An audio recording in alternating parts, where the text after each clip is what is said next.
Who's got the correct time? Who's got a smartphone? Who's got an average phone? I want to go back to an average phone. I am so tired of smartphones. Not tired of them. They're just overwhelming, aren't they? Well, this is the grand beginning of something very exciting. I see familiar faces and new faces. So let's just do a little bit. Who's never walked through these doors before? Oh, that's not that many. You've been in here before, even though you haven't been to a class. Yeah, that's right. So my name's Jill Marie. Marie is the last name, just for your information. I'm the center manager. And I just pop into every module, so you're going to see me. If you're dedicated and you stay here, you're going to see me like 13 times. And I'll just be saying hello and saying trivial things, whatever. I'm only just here to just say hi, and Aaron is your program assistant tonight. Donna's SBC, and your teacher's waiting for his grand introduction before he walks in. We can all wave to Joanna. This is her last splash. She's fond farewell. She passed the baton to Aaron, and so she's pretty much out of here, I think. So let's see, what did I want to say tonight? I want to just, it's kind of strange how happy I am that this is starting over. It's a little, I get a little giddy about it because I happened to join the center in the summer of '08, and the course started in the fall. So I was one of the lucky ones. And how many of you are newish here and just happened to see, oh, this course is starting? Yeah, okay, well, that's a pretty good percentage. Well, it's very exciting that you got to do that because you're going to get the whole thing. You're not jumping into something scary like karma or death and rebirth. You know, you walk in the door and death and rebirth. So you're starting off with mind and its potential. That's easy to do. So you've got a great teacher tonight, Robbie Watkins, and you've got a great center. We want to, you're going to talk about a little bit programs and stuff. So I'm not doing anything other than saying hello and making sure you know where donation boxes are outside the door and on the desk out front. So we always joke about this as like the price of a good therapy session. So if you feel inclined, we don't charge for anything at the center. So everything's on donation basis. Is there anything else? You're not usually here when I do this, so what else do I bring up? Oh, look, here he comes. Da, da, da, da. It's Robbie. Chewing candy, I'm sure. We have some snacks out front. We have brownies and some candy. The things on the table are always from our offering, so you're welcome to snack and nosh on anything that's out there on the tables. And have a great class. You're going to love it. And how many people wish they brought a shawl? Yeah, it starts off a little cool, but it'll get tame. You'll have one next class. Next is Donna Cease, our spiritual program coordinator. Hi, I'm Donna Cease, our spiritual program coordinator. And I just want to congratulate you all. Some of you are veterans, but those of you who are here just starting this class, you're embarking on really a wonderful adventure, exploring some of the most essential topics in Buddhism. It takes 2 years to go through it. We have, Robbie is not our only Discovering Buddhism teacher. There are 3 others, Stephanie Smith, Shanka Mitra, and Don Brown, who is also the founder of Kadampa Center. And each of these teachers is a well-experienced student. They are approved by FPMT, so they make sure that they know their stuff. We welcome you to that and hope you enjoy the course. As Spiritual Programs Coordinator, I'm also the person you can come to if you have questions about other programs that we offer. We've got another beginning level class starting tomorrow that's Buddhism in a nutshell. It's a lot less detailed than this one. So just welcome. Really glad to see you all here and hope we keep you for 2 years. And I'll turn you over to Erin. Okay. I was handed now I have a couple clipboards. I don't know how I'm going to manage this. Okay. First of all, I was going to make people come to the front a little bit, but we're not. There's a lot of people in here, so do what you're comfortable with. But if you're in the back and you feel like you can kind of move up as we transition, that would be great. We might stand right before the teaching gets started. Seems like people kind of know about this 2-year cycle of DB. So about once every 2 months, we'll start a new module. If you're unclear about the whole cycle, you can certainly ask. I'm the assistant, so I can help answer any of those kind of questions. If you miss a teaching, if you miss a week, you can go online and go to our recordings and view it. If you can't make it to the center, but you're at home, you can watch it online. So you watch the streaming access, and you access that all of that through our website. Because of those things, we have microphones, and every time you ask a question, we're going to chase after you with a microphone and try to get you to talk into the microphone so it goes onto the recording and people who are watching can hear you. And then Robbie's obviously mic'd. For this course, Robbie will probably go over the required reading is online for this, and he'll mention another book. Your handout has 2 pages. One page is the completion card, and I would say this is mostly for you to keep track of all the things that you're supposed to be doing for the class, and you can kind of mark them down as you do them. Do all those awesome things, and then let your teacher know, and I'll have available some completion cards, and he'll be able to check over this and give you a card that says that you completed the class, all signed and official. This page just kind of gives you some general information about this being 6 classes. The last class is on October 17th. Will that be a bit longer? Usually? We'll have to wait and see. Have to wait and see if you guys are paying attention. Just kidding. All right. See if there are any questions. Any questions about logistics, things like that? All right, well, now I have 2 clipboards. So the spiritual program coordinator would love your name and email on this really blank one, because that way if something comes up, she can kind of access who's in this class. If you want to remain anonymous for now, it's not required, but it's just a great way she might use it to give you information. The other page is for brand new to the center, and so you'll get a welcome email, I think. All right, I'm going to just... You want to say something about donations? Yeah, Jill mentioned that the center is, we don't charge for the programs, but we do graciously accept donations. Cash and checks can go in the box. You can make a credit card donation at the bookstore or online when you go home. As you go, if you've been coming, you kind of know how we talk about generosity and just kind of making a heartfelt gift, or, as Jill mentioned, in replacement of your therapy. Your budget for your therapy can go here. But yeah, we can, I'm here to help with anything. Okay, thank you. Well, our time's up, so we'll see you all next week. That's our class for tonight.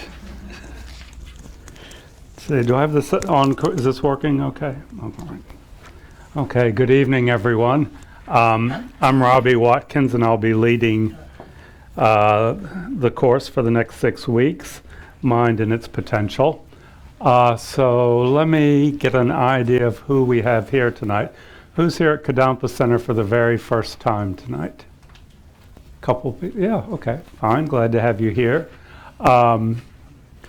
Who is taking a Discovering Buddhism course for the very first time? Okay, that's the majority. Is there anyone here who's taken this particular module before? Okay, and was that with me leading it? Okay. And is there anybody here who's done the entire sequence of Discovering Buddhism modules and is starting over again? Okay, okay, good. Some people I can call on and quiz. How many people here at least are thinking about doing all the modules and completing the course? Okay, great. That's fantastic. Tonight's going to be primarily just an introduction. Since we have some people who are very new to Kadampa Center, I'll just tell you a little bit about Kadampa Center and the type of Buddhism that we practice here.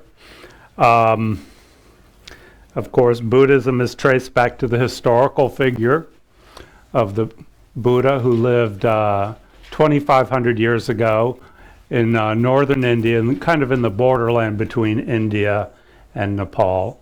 And he was, according to what we're told, came from a very wealthy family. He was extremely handsome, extremely intelligent. He had a beautiful wife. He had wonderful children. He seemed to have everything. And at some point, he had the experience of seeing an old person, of seeing a sick person, and seeing a dying person. And this set off some sort of existential crisis in his life. He realized that everything that he had in his life was ultimately at some level unsatisfactory, was not making him completely and totally happy. And so he left in the middle of the night and went off, leaving behind all his riches, his palace, his power, his wife and children. So if anybody does that during this course, you get extra credit. You sneak off in the middle of the night and leave everything behind, but that's not a requirement. He tried various, kind of dabbled in different spiritual traditions, and he didn't find any of them satisfactory.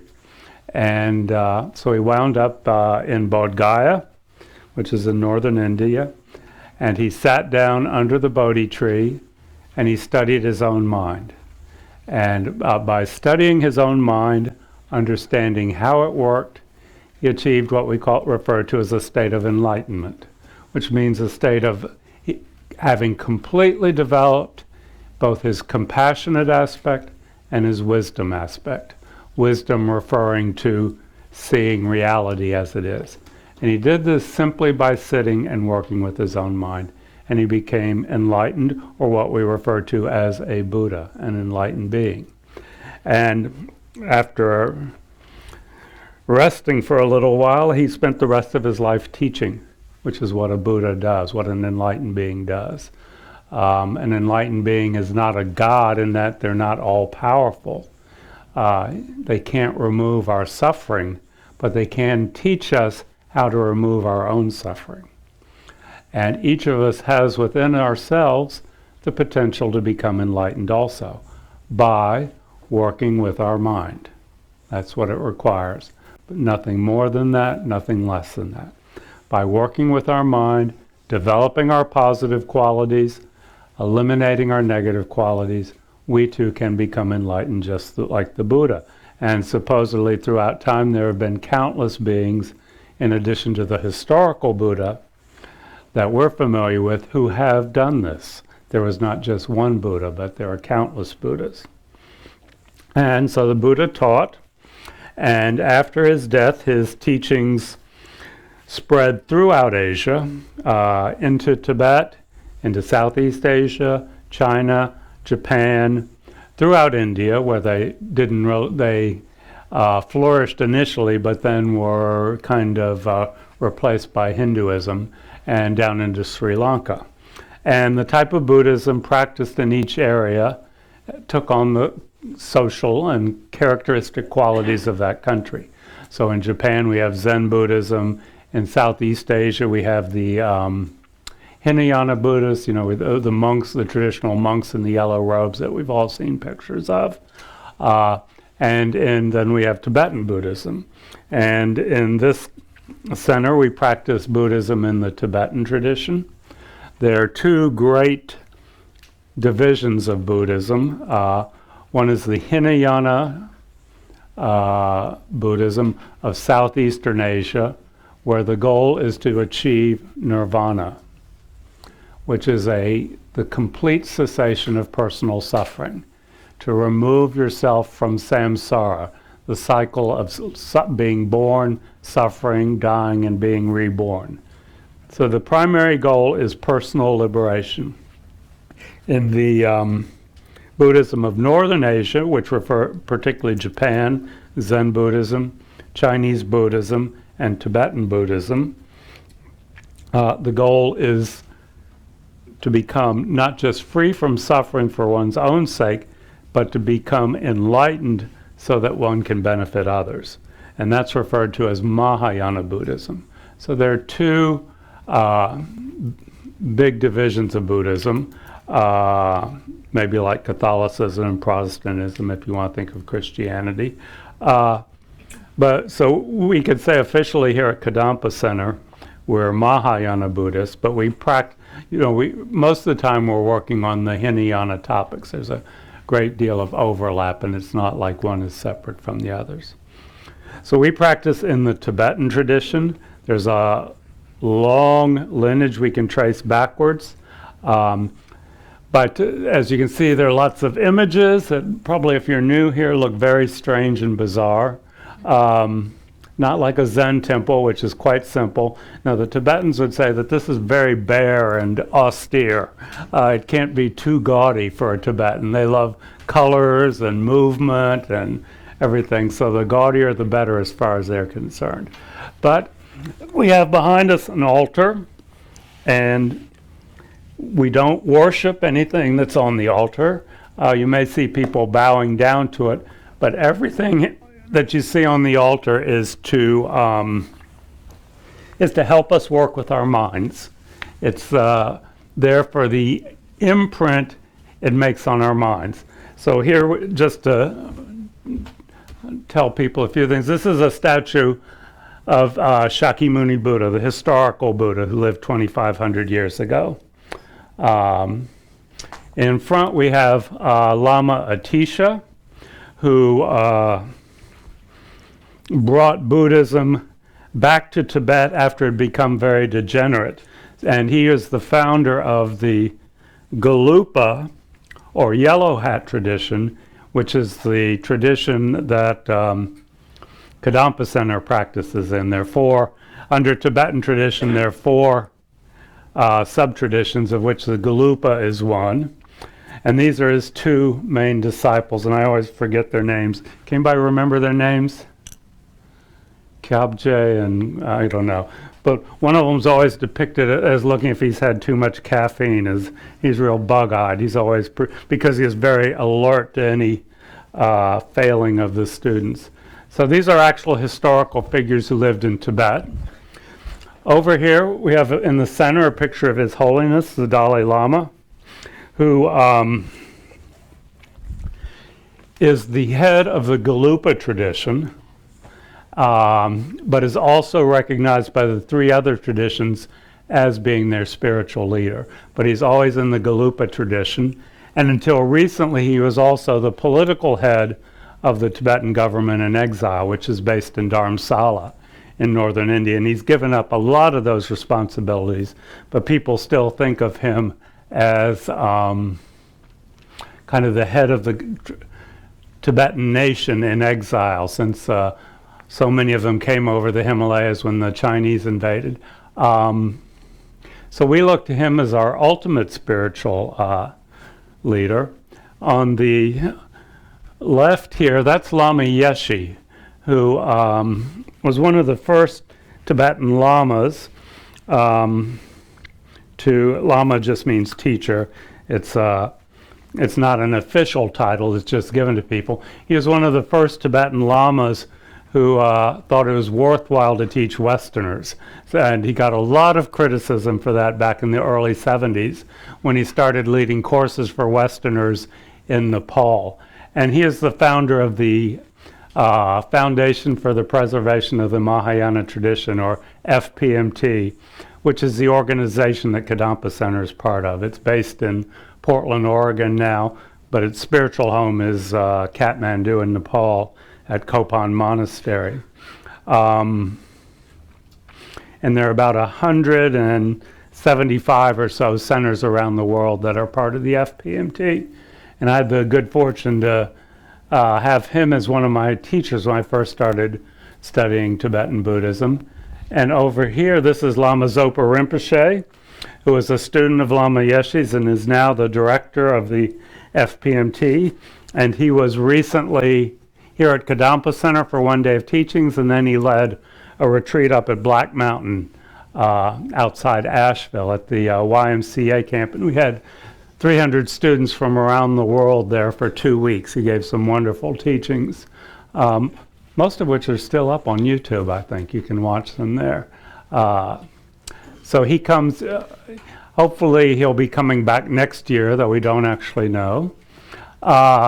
Then we have all these statues. These represent Tara, which is a female aspect of enlightenment. We have images of various aspects of enlightenment around. I don't want to get into all that now, but I just wanted to address it because, particularly if you're new, you're probably saying, what in the world is all this? These are text. If you actually open one of these up, I'm not going to do it. It's loose pages that are woodblock prints of the teachings of the Buddha as they've been translated into Tibetan. So each one of these is like a book. And the teachers they're in some sort of order, I don't know what it is, but some of the Tibetan teachers who come here will actually use them, and you'll see them flipping the pages as they teach. They're not bound together, they're loose. This is a statue of Kala Chakra. That's another aspect of enlightenment. And that's all I want to say about that, I think. There's a lot that could be gone into, but that's not what this class is about. This class is one of my favorites to teach. There are 3 or 4 Discovering Buddhism modules that I typically teach, and this is probably the most enjoyable for me to teach, and I hope you enjoy it also. I've been studying Tibetan Buddhism for 35 years now, and each time I teach this class, I think I learn a little bit more. I've been a member of Kadampa Center since 1993, and I had the good fortune to be part of the group of people that came together from around the world in the late 90s to actually design this Discovering Buddhism course. We met at Institute Lama Tsongkhapa, which is a beautiful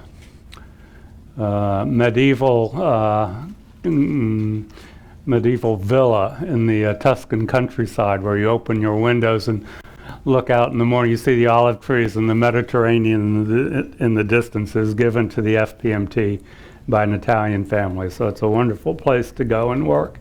And a bunch of us sat around and designed this course, and I've been involved with teaching it here every time, every cycle that we go through. See, a couple things. The readings are online, correct? Yeah, where online do they go to get them? Sorry about that. Mm-hmm. It has actually just gotten much easier. If it's on your sheet, the Okay. handout, but it's just on our website, Spiritual Program, Discovering Buddhism, Materials. It used to be that whole password thing. We don't have that anymore. Okay. And so it's quite short. It's only about 25 pages for this module.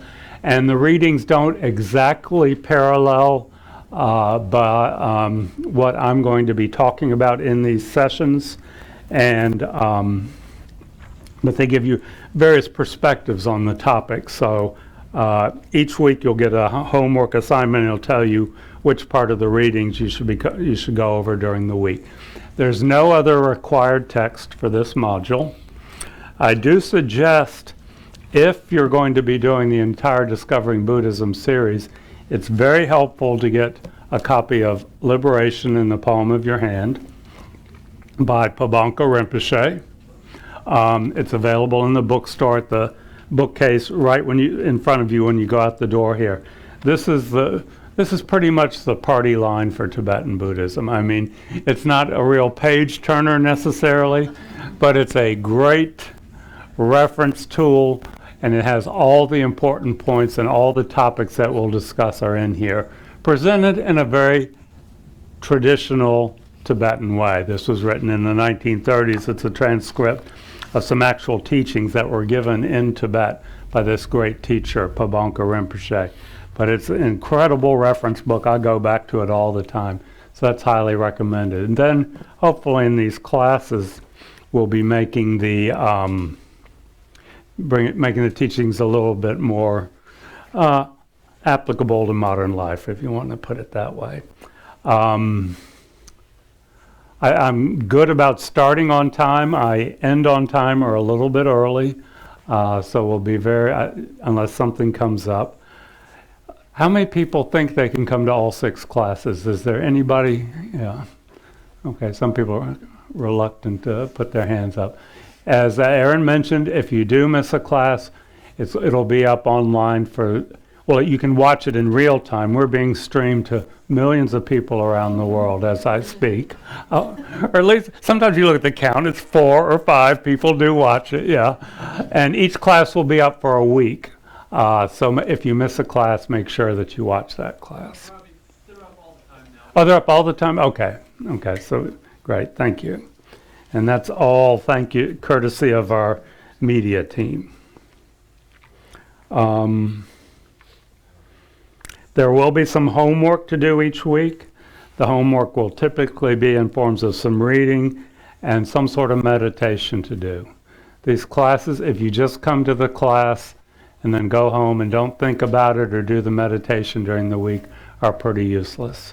The real work is when you sit at home on your cushion and do the meditation.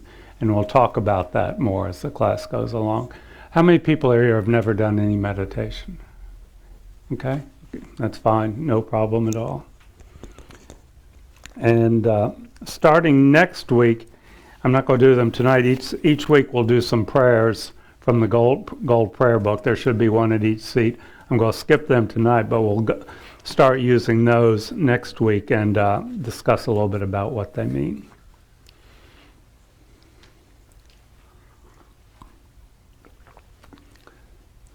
So let's just jump in and do some meditation. First thing I'm going to do is describe the posture. Sometimes referred to as a 7-point posture, but I can never remember exactly what the 7 points are. Sometimes I talk about 6, sometimes I talk about 9. And there's nothing holy or spiritual about the posture per se. Or that's what I don't think about that. Some people may say something differently. But it's a posture that's meant to be stable and non-distracting. Are you getting some feedback? Okay, I'm getting something in my ear, yeah, okay. The posture is not meant to torture yourself or be uncomfortable, though it probably will be uncomfortable if you're new to it. But after time, you kind of feel like you're a rock that's planted on the ground.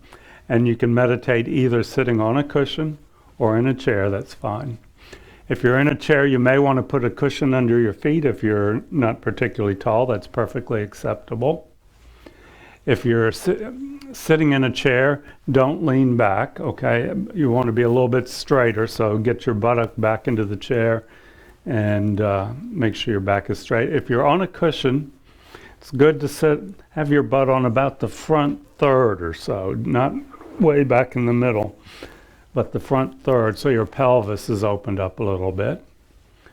And the most important aspect of the posture is said to be that our back is straight. Not exaggeratedly so, but a little bit straighter than we normally sit. Sometimes they say it's like dominoes. It should be like dominoes stacked on top of each other, our vertebrae. Another image is you imagine a rope attached to the top of your head. And you take the rope and toss it over a horizontal bar up above your head. And you pull on the rope a little bit just to straighten yourself out. So the back is straight. The head is maybe just a couple degrees in front of the vertical, but not chin on the chest and not to one side or the other. It's said to be most beneficial because it helps us not fall asleep, to meditate with our eyes just slightly open, not so enough so that we see things, but enough so that light is coming in and just stimulating our retina a little bit, with our eyes down about our vision going about a body's length in front of us. But if you find that distracting, lightly closing your eyes is fine, but not clenched tight. Your jaw is relaxed and your lips are lightly closed. Said the best thing to do with your tongue is to place it on the gums above your upper teeth. That keeps you from drooling while you're meditating, which isn't cool. shoulders are down and not up around your ears, but down and back a little bit so that your chest is slightly open. Then the big question is what to do with your legs. If you're sitting in a chair, both feet flat on the floor on a cushion is fine. If you're on the cushion, like I say, you're a little bit to the front of your cushion so your pelvis is opened up. Ideally, your knees are down on the cushion, but if you're, particularly guys, if they're new to meditating, find it hard to get those knees down, but it will come with time. But don't force it yet. You can either have one ankle in front of the other, like I'm sitting here. It's said to be a tailor's posture. Or you can put one leg up there, or you can do a full lotus, which I find almost impossible to do. But or you can actually put one leg slightly out in front. The point is that it's comfortable for you, and you're going to be able to hold that for a few minutes. And then we take our right hand, in this tradition, typically right hand on left, with thumbs touching slightly below the level of our navel. That's said to represent the union of compassion and wisdom that is required for enlightenment. Some people like to put their hands on their knees, and that's fine also. So take a minute and establish the posture, work from your head down, see if there are any sources of tension or discomfort. And if there are, kind of wiggle them out, or change your posture a little bit so you can deal with them now and not have to worry about them during the meditation.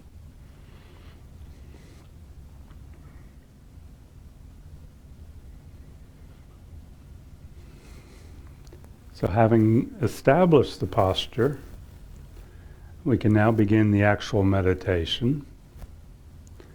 The Tibetan word for meditation is gom, G-O-M.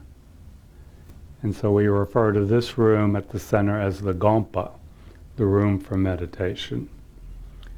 And the actual meaning of gom, or meditation for the Tibetans, is to become familiar with.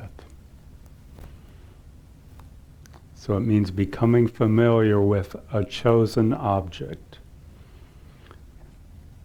It's not spacing out or going blank or not having no thoughts. The mind is actually quite alert, very focused, very concentrated, focused on a particular object. And in this meditation, the object will be just the breath. So we're becoming familiar with the breath. Probably the simplest meditation that we do, but not necessarily the easiest. So to start our meditation, we'll take 3 deep, just to help settle our minds, take 3 deep breaths from the abdomen, with the stomach expanding on the in-breath. So our diaphragm is pulled down and our lungs are completely filled, and then contracting on the out-breath.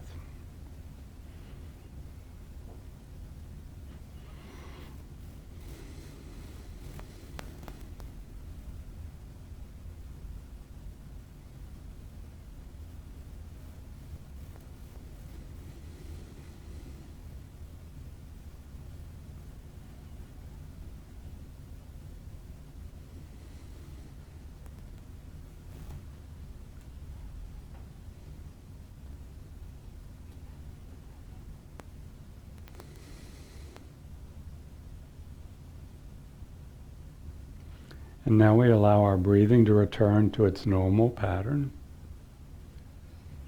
And we always begin a meditation session by setting our motivation, our reason for doing the meditation. And it's said to be most beneficial, now that we're card-carrying Mahayana Buddhist, to generate the motivation referred to as the bodhicitta motivation. The wish to become enlightened so that I can be of benefit not just to myself, not just to my family and friends and the people I like, but to all living beings. And that may seem just absurd or so grandiose as to be ridiculous. And that's okay to think that way, but see if you, for just a moment, you can forcibly generate the bodhicitta motivation. That I am going to become enlightened, and I'm doing this meditation for the next few minutes so that I can be of benefit to all living beings.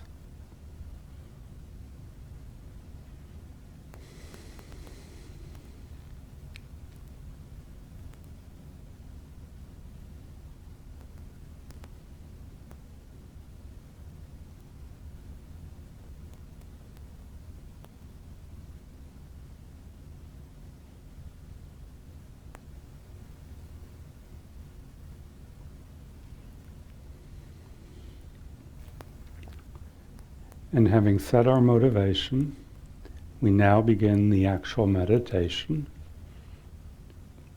which is simply watching the breath.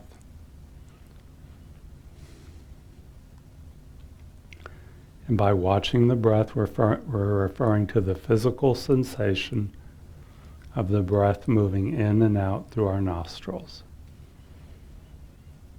We just place our awareness on that sensation. Nothing more, nothing less. We're not visualizing the breath. We're not describing it to ourselves. We're not counting the breath. Just direct perception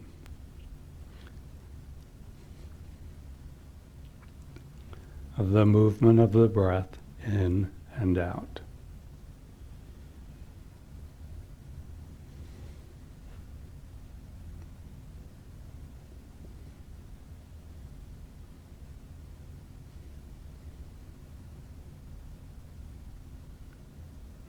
And probably by now, nearly everyone's concentration is on something else. We're thinking about something that happened today, or what we have to do when we leave the center, or paying attention to a different physical sensation, or planning what's going to happen tomorrow. So when we notice that the mind has wandered, we gently bring it back to the breath, over and over and over and over and over again. We bring the mind back to the breath, and that's the meditation.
And we can end our meditation by doing what we call a dedication.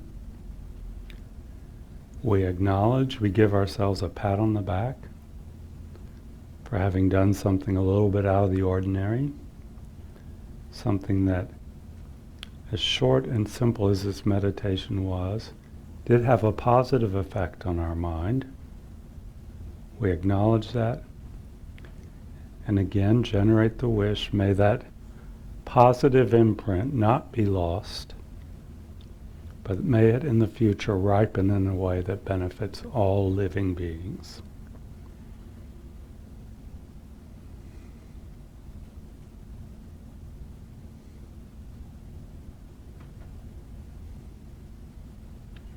And you can relax your concentration.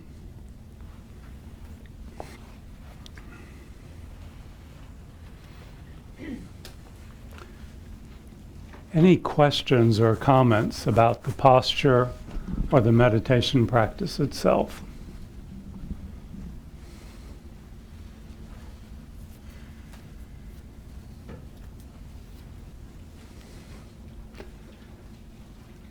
Anybody's mind not wander for those 5 minutes? Said that if we sit in meditation for an hour and our mind is all over the map for 59 minutes and 55 seconds, but we bring our mind back to the object one time, then we've meditated. If we don't bring it back at least once, we haven't meditated, we've just daydreamed. And there are countless meditations that you'll come across if you study Tibetan Buddhism, but they are the process of placing the mind on an object, a chosen object. Becoming familiar with a chosen object. And the meditations are divided into two main types. There's what's referred to as concentration meditations, and there's what's referred to as analytic meditations. What we just did, where we placed the mind on the breath, is a concentration meditation. We place it there and just keep it on that object ideally without moving. Okay, the breath is a very simple one to do. You can't get enlightened by watching your breath. Okay, the breath is a fairly neutral object. Most of us, unless we have some severe lung or heart disease, don't have a lot of emotional baggage related to our breath. So we start off with that. It's very neutral. But generally, we do our concentration meditations on what are referred to as virtuous objects. It could be a mantra. You say the mantra over and over again. You keep your concentration on that. It could be a visualization of one of these images where you imagine the image using your mind and you keep your concentration on that. I mean, you could meditate, if you like it, you could meditate on non-virtuous actions. You could meditate on raping and killing and stealing if that's the type mind you want to develop. But the Buddha said that's not going to create happiness. If you meditate on virtuous objects, that will bring happiness. In analytic meditation, there's still a chosen object of the meditation. You know, you don't just sit down and let your mind wander and see where it takes you and meditate. I mean, you can do that, but typically we sit down with the intention of doing a specific meditation. So an analytic meditation may be on the inevitability of death. That's a very common one, where you think about death is inevitable, that everybody will die, that everybody who lived 150 years ago is dead now, that nobody, how rich, how powerful, how famous they are, has been able to escape death. So that's the object, the inevitability of death, and you use your mind's ability to reason and analyze and remember to concentrate on that one topic. But they're all about concentrating on a chosen object, either a simple concentration or an analytic meditation. So we'll do both types of meditation in this course and throughout the rest of the Discovering Buddhism cycles. But it's very important, for this module and for all the others that you do what we refer to as establishing a meditation practice, which means, one, you have to pick a place in your house to do it. It's that it's good to, you should, ideally it's the same place, that you're not a meditator on wheels, just plopping down somewhere or say, I'm going to do it lying down in bed at night or whatever. But have a place that when you go to, you've trained yourself that this is where you meditate. It doesn't have to be anything fancy, and it doesn't have to be permanent. It can be something you set up daily. Lots of people with busy families use closets and things like that. You can have a chair or a cushion, but someplace that you're comfortable, and you kind of train your body and mind so that when you go to this place, you're going to do your meditation. You don't have to set up an altar, but it's nice, and and something in front of you. Anything that creates positive thoughts in your mind. Pictures of teachers you've had. They don't have to be Buddhist teachers. Pictures of family members or relatives who've had a positive influence. Anything that makes a positive influence on your mind. You may want to put a flower, or if you want to get more involved, you can do water offerings, and that's not really the subject of this course. But again, set up a place to meditate and try and set up a time to meditate, where everybody in the house, including the dogs and the cats, knows that you're going to close the door and have 5, 10, 15 minutes where you're not to be disturbed. A lot of people like to do it in the morning. Some people that doesn't work out for, and they do it in the evening. There's no right time to do it, but again, try and get some sort of routine so that you've got a place and a time. And for these courses, I think it's really good if you can meditate 6 days a week. Give yourself 1 day vacation. But it's the consistency over time that you really begin to see some change in your mind. So I'd encourage people to work on that over the next week, getting a time and place for your meditation set up. Any questions? Okay. How long do you meditate per day? How long do I? I've got, if you hang around Tibet, Buddhist centers for a long time, you wind up getting these things called commitments, where you've maybe taken an initiation or something where you're supposed to do something like so many mantras every day or certain practices every day. And if you're not careful, you can wind up with a lot. And just about everybody who gets a lot of commitments winds up breaking them sooner or later. But I try and do 30 to 40 minutes a day. Yeah. Mm-hmm. Yeah, there's a couple things I try to be really consistent about. Yeah. Any other questions? I have a question. Okay. Well, yeah, let's get in the habit of waiting for the mic. Yeah. Would you recommend breaking it up, doing 10 minutes in the morning, 10 minutes in the evening? That's great. If that works for you, that's perfectly fine. Yeah. Lama Yeshe, he said 10 minutes a day is great. Don't push yourself beyond what you're comfortable with. Don't push yourself so that you're making yourself miserable. It should be something that you kind of look forward to. Okay, 10 minutes by myself, that's nice.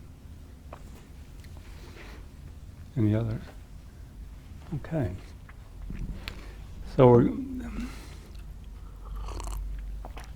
this course is called Mind and Its Potential. It's the first course in the Discovering Buddhism series. It's always the first course, because this is all of Buddhism is about working with our minds. And it means I'm working with my mind. There's nobody else who can do it for me. Which means becoming familiar with our mind, understanding how it works, understanding how it's a source of our own happiness and our suffering, and understanding how it can change. And you'll find a lot of people who say that Buddhism is not a religion, that it's a psychology, or sometimes it's referred to as a mind science. There is no God in Buddhism.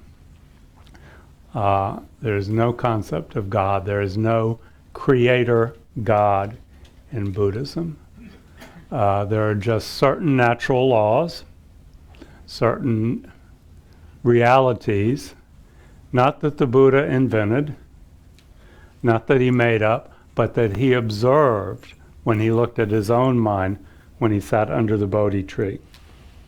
And he spent the rest of his life, as I said, teaching, sharing what he had learned with others. Not saying you have to believe what I believe, but this is what I've learned. Take it and test it against your own experience. And in Buddhism, it is encouraged to have to come to the teachings with a little bit of questioning. Not a closed-minded rejection, but everything you should question and test against your own experience. It's said to be like a alchemist who's assaying gold. Take everything that you hear from me or from any other teacher who comes to Kadampa Center and test it against your own experience. Does this make sense? Does this ring true? Is this something I'd already thought for a long time, but it's being presented in a more organized manner? And take what you find personally useful and valuable and use it in your own life. And the rest, just set it aside. And maybe come back to it in a year or two, or come back to it in 5 years, 10 years. Like rebirth. This class is not on rebirth, but a lot of people have problems with the idea of rebirth. And it's perfectly okay to set it aside. There is no requirement that you accept the whole kit and caboodle. Take what you find is personally useful. And it all comes back to your mind. What effect does this have on my mind? Because our mind is the source of all our happiness and all our suffering, all our unhappiness. The Buddha is very clear that it's not out there. It all comes from our mind. So the first thing is to understand what is our mind, how it works, how does it change. Okay?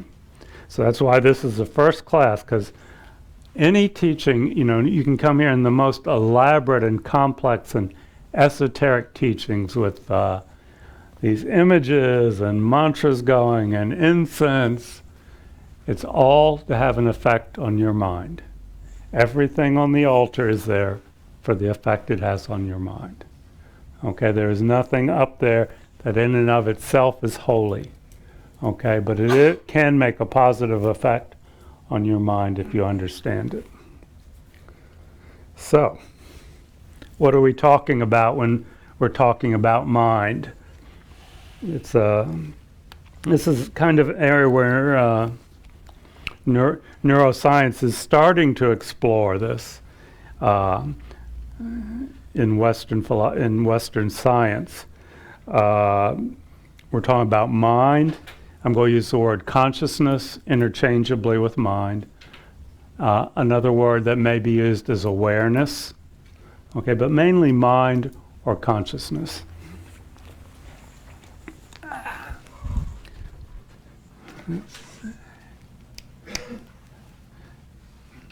So to get clear on what we're talking about here, there's certain characteristics of mind as we talk about it in Buddhism that is very important to remember. And if you don't get anything out of this module, I want you to remember these. Okay? The first is mind or consciousness is completely non-physical.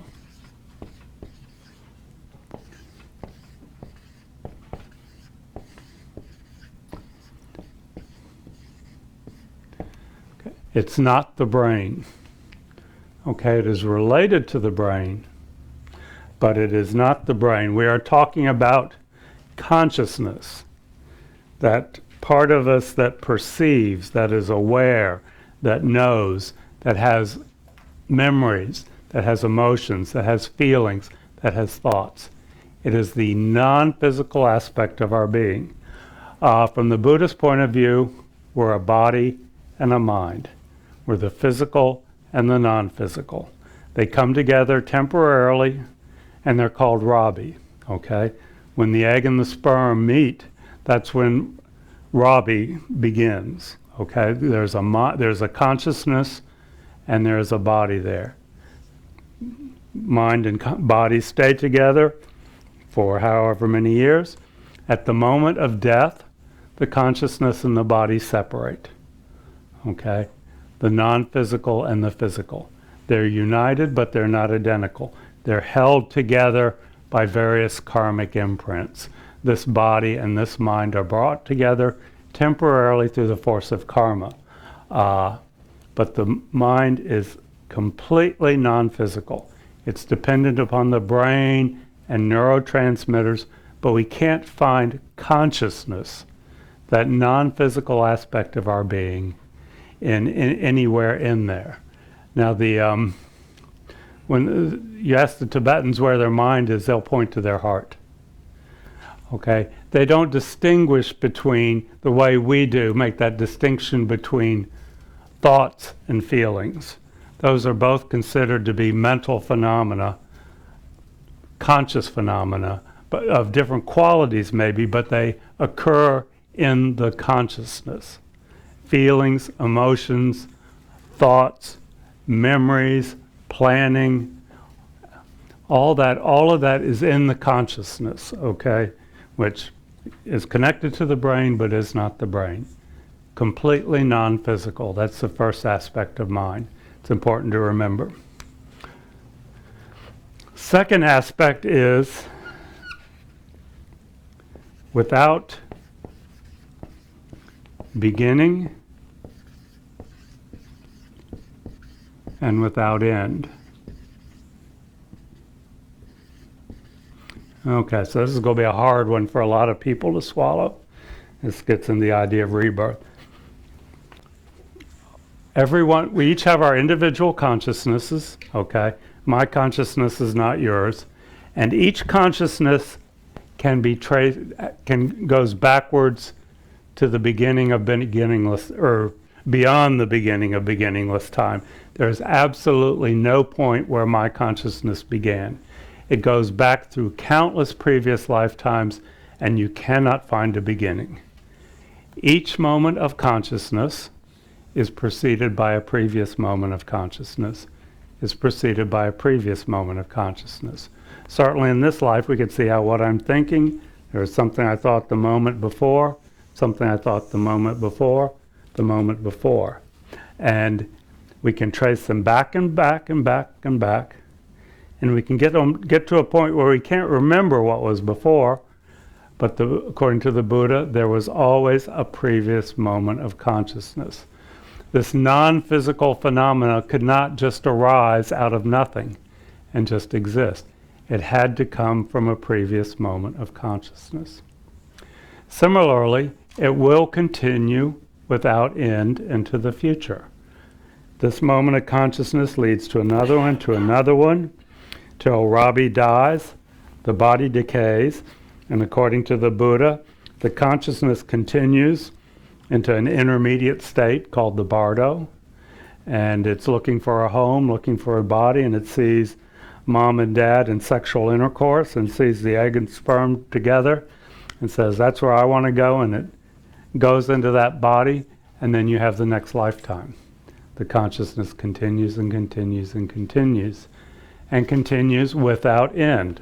Ultimately, hopefully, achieving a state of enlightenment, which once you're enlightened, you can't get unenlightened, but the consciousness continues to exist. Okay, enlightenment does not mean that consciousness ends. So, without beginning, without end. That's a hard one to accept because it posits previous lifetimes and future lifetimes. Okay? Questions, comments?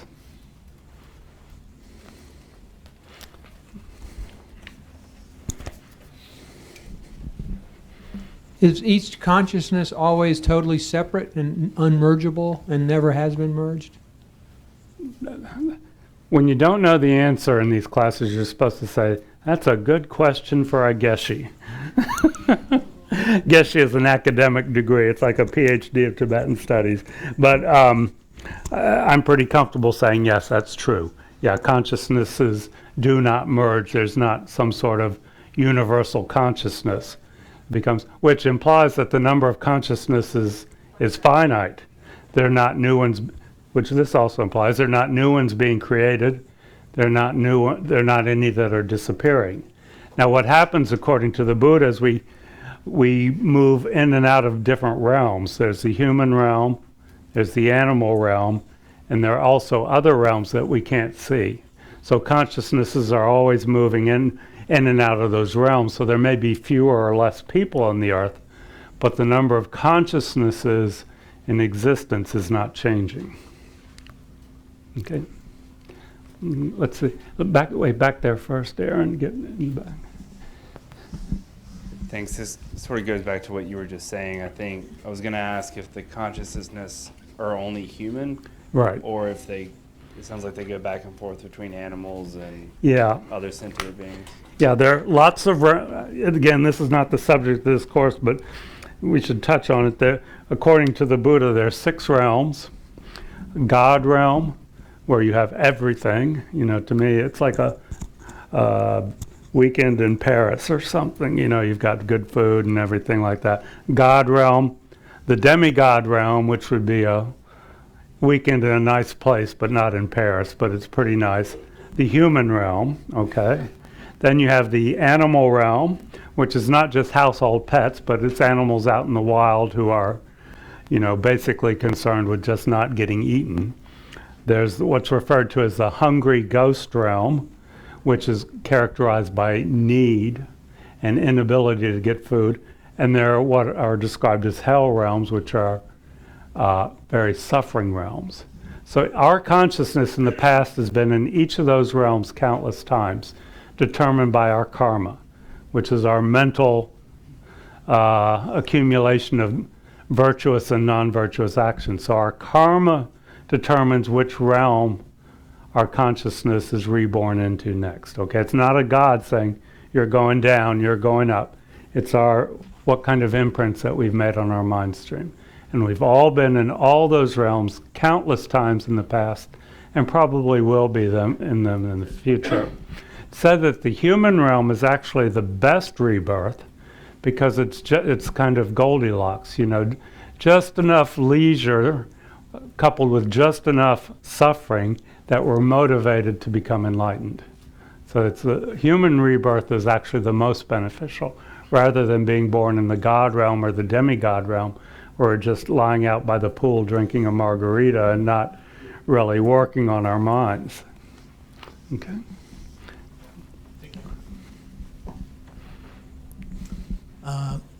I have a friend from India. Is this mic on? Sorry. I have a friend from India that one time he told me, live with the awareness of who you are in totality. Mm-hmm. So when we are talking about the mind, so who we are we, because we are observing our mind, so who we are. Is that a question? Who are we? Okay. Well, from the Buddhist point of view, everything we are is a result of past karma, past actions of body, speech, and mind. Everything that we do makes an imprint on our mind stream, and that determines what kind of body I get, what kind of mind I have in this lifetime. It's all the result of karma. But we are not the mind. Oh, now you're getting into a whole nother. That's the course on emptiness, which I'm going to be teaching probably about 1.5 years. Talking for me personally, Robbie Watkins, I am the temporary union of this body and this mind. And Robbie Watkins is just a label put on those two things coming together. There is no Robbie Watkins that you can find anywhere if you look. It is just, as Lama Zopa, our teacher, says, merely labeled. Robbie Watkins is merely labeled onto the temporary union of this body and this mind. But you can't find any more Robbie Watkins than that anywhere you look. You're jumping ahead about 12 courses, but good question. Do the Tibetans believe in samsara, or is that just a Southeast Asian. No, that's all Buddhism believes in samsara. Cycle So- of being born, getting old, dying, being forced into the next lifetime by your karma. Okay, not having a choice. That's the Right. So when you are free from that, what happens to your consciousness? I'm assuming you're out of all these realms. yeah. And there's some debate between the Hinayanas and the Mahayanas about what happens there. The Hinayanas say you go into a kind of, and I'm not an expert on this, so I can't really talk about this, say you go into a state of non-being, and I don't know what's really meant by that. In the Mahayana tradition, it is very much felt that your consciousness continues, and if you've liberated yourself from suffering, you become intensely aware of the suffering of others, so that you can't bear it. So you have to develop your wisdom and compassion to the degree that you can help others. Yeah. So then you don't. I guess I'm not following that. So then you elect to come back, or? Yeah, in the Mahayana tradition, if you get rid of all your bad karma, you choose to come back. Okay, yeah, it's very much a voluntary thing. The Buddha is no longer ruled by their karma. They have complete free choice. We have a little bit of choice, but a lot of it's karma. It's not predestination exactly, but as we eliminate our negative karma, we have more choice till we become a Buddha in a state of complete freedom. Yeah, good questions. Anything else? Yeah. The ideas of samsara and karma did not originate with the Buddha, correct? I don't think so. Yeah, karma certainly not. So yeah. what exactly did he bring that was new to the table? The main thing he brought was this concept that I talked with him of emptiness, okay? That things don't exist in and of themselves, that they are merely labels applied to things. That's the main thing, is my understanding. Yeah, but karma, the idea of karma is common to many Asian religions and samsara. Mm-hmm. This is a really weird question. Okay.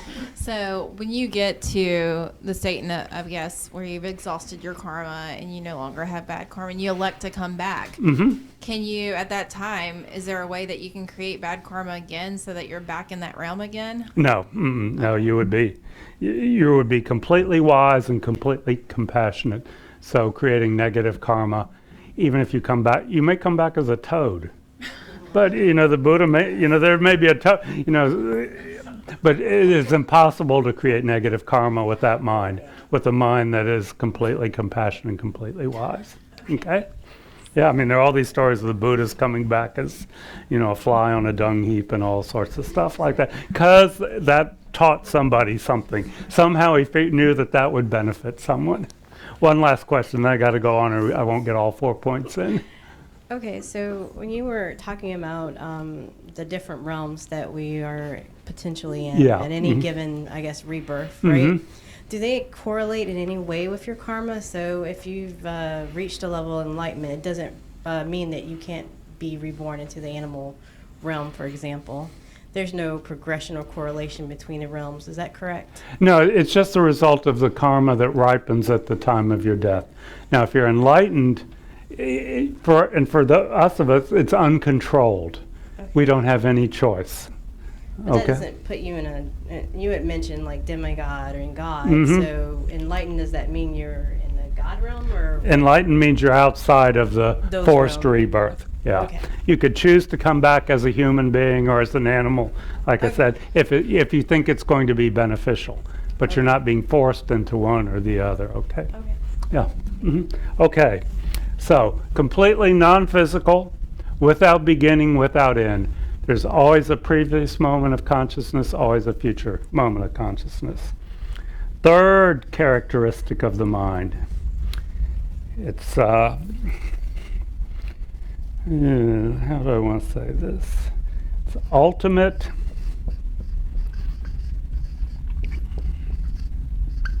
nature is pure.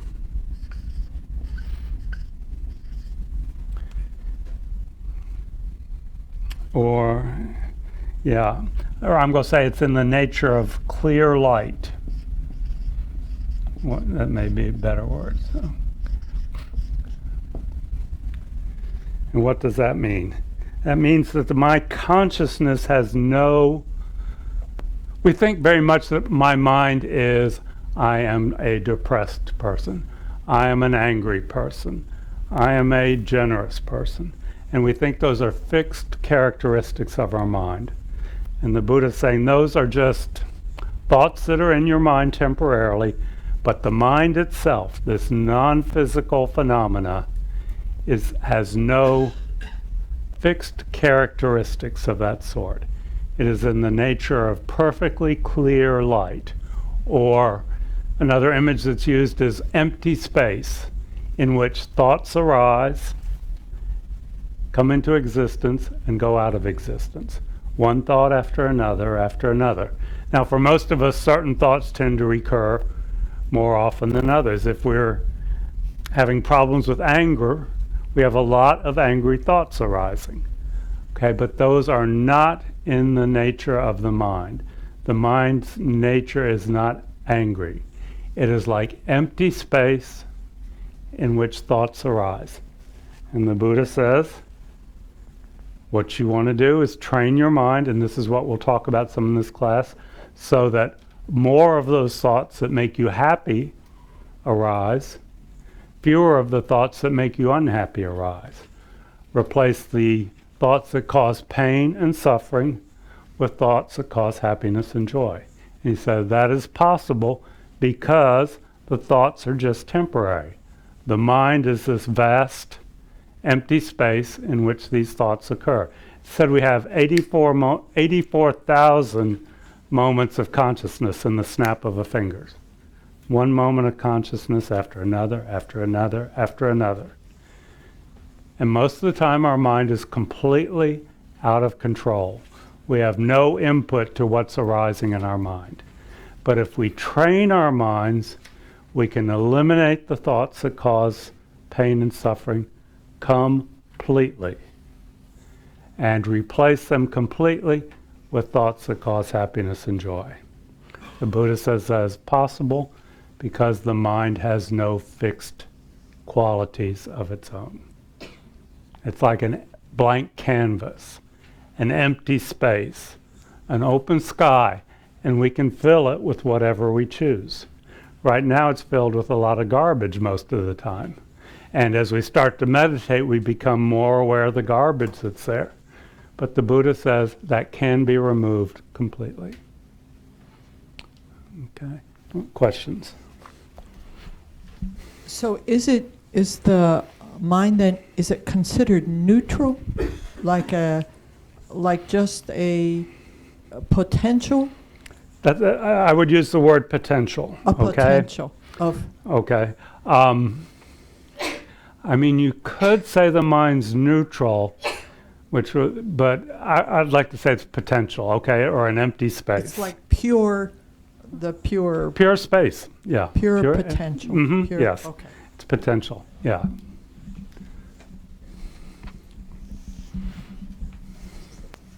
I have a question. I get the clear mind thing, right?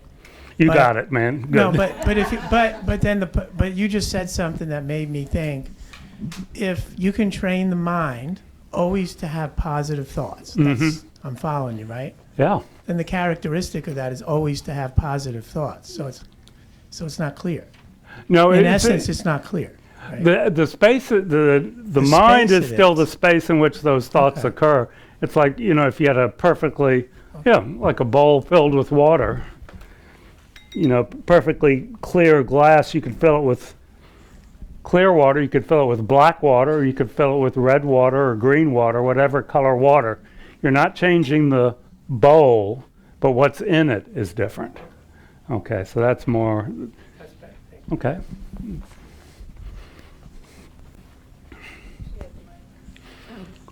Oh, okay. If the mind is completely non-physical and open, why would the Buddha point to their heart and indicate that that's where the mind is? Well, I'm saying the Tibetans do that. I don't know if the Buddha did that, okay? I mean, I think that's just societal as much as anything. Just, we point here, they point there. People have different ideas. Yeah. Good question, though. Okay.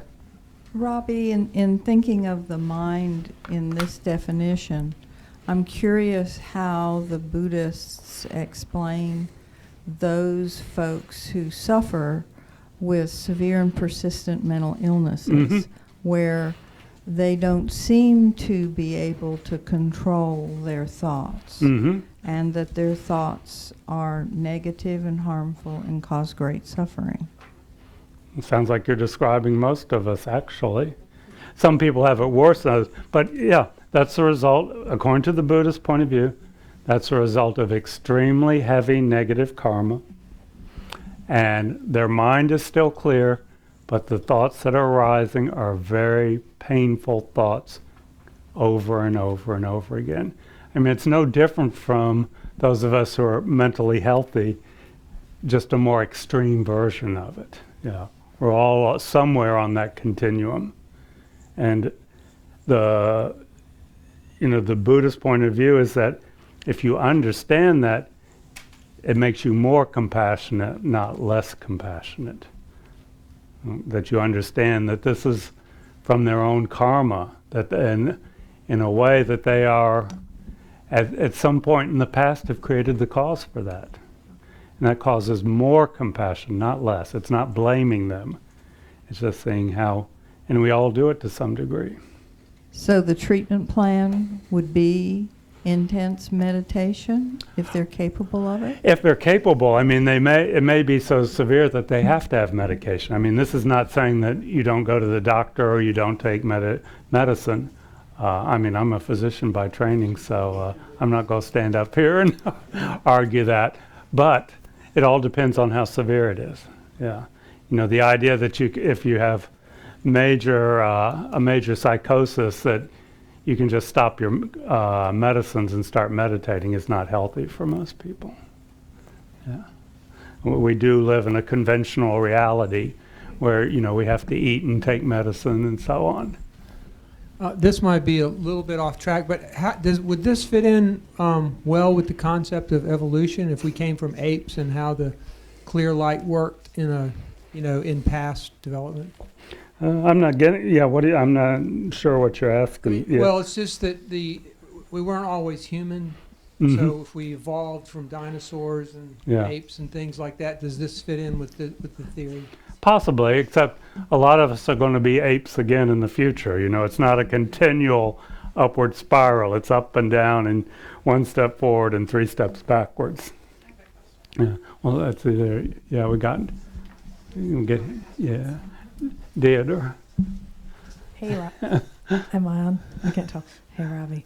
I'm not going to ask a question. I'm going to just pose a view. As someone with a family member who has severe and persistent mental illness, one of the views that I have found most helpful is that although this person had the karma to be born with this, she also had the karma to be born in an age where there's more medicine and more neurofeedback and more looking at the causes than there ever had been in the past. Yeah. And so we can rejoice in that. Yeah, that's good. Yeah, that's the environmental effect of our karma, where we're born where there is medicine, where there is food. Yeah. Okay. Let's see. We got a mic up here and then back there. So I am one of those people that have like the thoughts you can't turn off. I have OCD. Clinically. Well, you're probably the only one in this room, right? No, I know I'm not. Has thoughts that you can't turn off. I'm not. I know there's someone who checks the door like 1,000,000 times before they leave the house in the morning. But my question more is posed to the karmic factor, and I know this isn't necessarily on karma, but is the bad karma that's created, are you talking about from previous lifetimes, or is it karma that's actually created in this specific lifetime? Both. Yeah, both. Both. Probably the vast majority of it is from previous lifetimes, and we can't remember it. We're just seeing the effect of it. So we kind of assume, it's like seeing smoke on the other side of the hill. You can assume there's a fire there. Where in this lifetime we have these problems, we can assume at some time in the past there was negative karma that created that problem for us. So people that are like really crazy, deranged people who go out and like do really bad things, they've obviously had really bad karma, and they're just creating more bad karma. Yeah, that's the problem. Yeah, it's very hard to create virtuous karma in that situation. Extremely difficult. And same way that if you're a lion, it's very hard to practice compassion. You're out there thinking about killing all the time. That's the thought that's arising in your mind stream, without it, just under its own power of your own karma. That thought of killing comes up over and over and over again. So there's something we do called purification, which I'm not going to kill anybody. Yeah. I'm not trying to say that. But that's why we do, in Buddhism, we do these practices called purification, which lighten the force of negative karma that we may not even know we have, so we don't have to experience its results. Okay, we got a lot of, I got to get one more point in, but and That's all right. I'll pass. No, we can take two more. Okay, 1 and 2. Okay. I was just, some people live parts of their lives very happily and parts of their lives after some existential experience that throws them into a tailspin. Another part of their life very happily, and is karma, that's different karma's ripening. Yes. Okay. Yeah, we have countless karmic imprints on our mind stream. We have a relationship. It's great for a while, and then it just ends. The karma that created that relationship is used up. Another karma ripens. Yeah. Is it possible to help other people who seemingly can't create good karma for themselves, like the severely persistently mentally ill, or a child who doesn't really have the capacity to understand this? Is it possible to help them by doing something for them or on their behalf? Yeah. That is really a question for Geshe. And this is one we talked about with Geshe Gelik the other night, and we talked about with Lama Zopa. Can we affect other people's karma? Is that kind of what you're asking? Yeah. Just to help them out. Yeah. Mm-hmm. Yeah. Well, if we look at the historical figure of the Buddha, the main thing he did was teach. Okay. So, which doesn't mean you have to sit down didactically, but, share with people, help them out. Now, but we also do prayers in Tibetan Buddhism, and the big question is always, are they just affecting my mind when I do these prayers, or are they actually benefiting others? And I'm not going to answer that question. That's just too advanced for me to answer it. It's one that you'll find students at all levels asking. Can we really help affect someone else's karma? I don't know. Let's see, we have one more comment. One.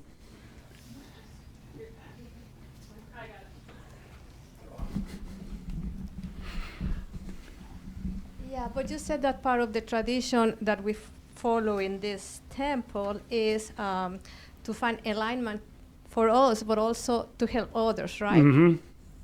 Yeah. Or at least develop the mind that wants to help others. Now, how much we can actually help others is a big philosophical question. Yeah, I'm not trying to blow you off. It's just that is a very advanced question, really. Yeah. Okay. Okay. And the last characteristic of mind is that its function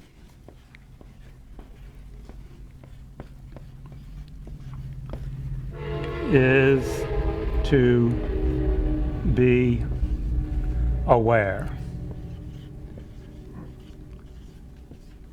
Or I'm going to say to perceive.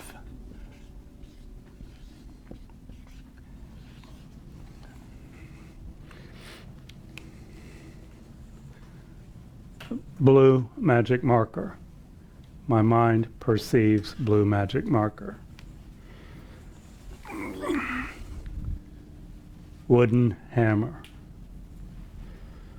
Okay, pretty simple perceptions.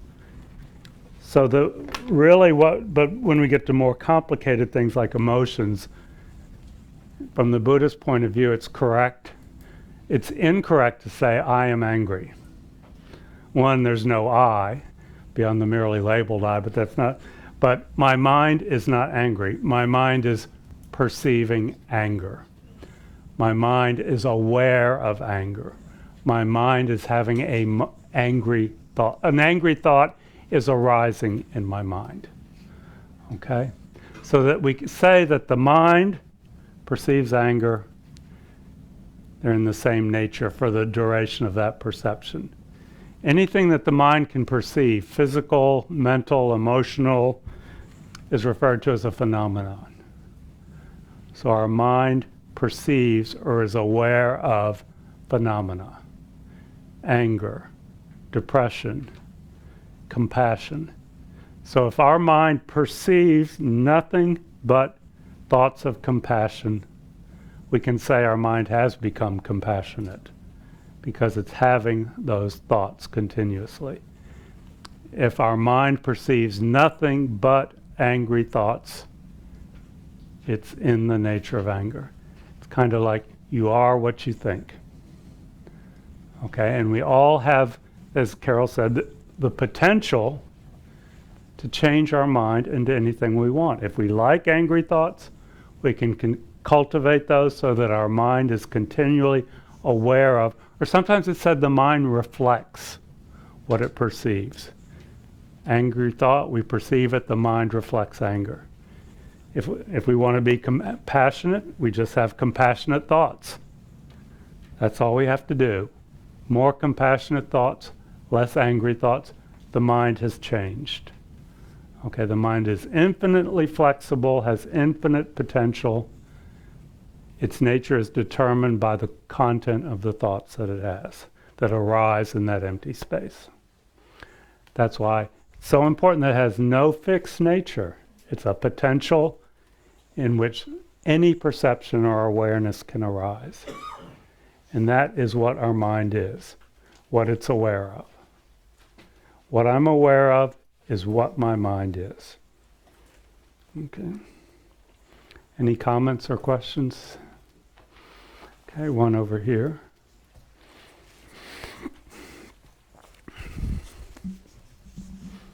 So where the thoughts came from?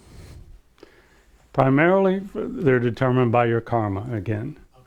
We're going back to karma over and over. Okay? Most of them are uncontrolled at this point. We can do meditations to develop them, so certain thoughts, so we create the causes for certain thoughts to arise more frequently. But most of it's uncontrolled right now. So when we are changing our thoughts in a certain way, we are changing our karma? Yeah, yeah. Or we're creating new karma, yeah. Every thought we have creates a karmic imprint.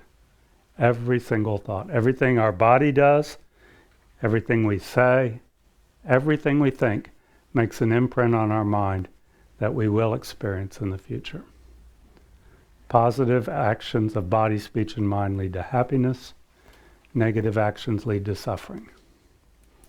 So it's our choice. Yeah, the Buddha says, do what you want, yeah. This is what I've learned. Okay, time is up. So this, if you get nothing else out of this 6 weeks, just really remember this. And the homework which Aaron is going to pass out is to sit and meditate. And at the end of the meditation, do what we call a review of these. Just think about each one of these points. The mind is completely non-physical. It's without beginning, without end. Its nature is in that of clear light, empty space, sometimes the image of a sky, and the thoughts are like clouds passing through the sky, okay? But the sky is not the clouds are just passing through. And then its function is to be aware, to reflect, to perceive, okay? The homework is on the table back there on a half sheet of paper. And if you didn't get the original handout, there's enough for everyone that's here, I think. If not, I can make more copies. For recording and streaming, since you can't see that piece of paper in the back of the room, you can email program.db@kadampa-center.com and we will get it to you. Okay. Thank you, and see you all next week. We'll do more meditation next week, okay?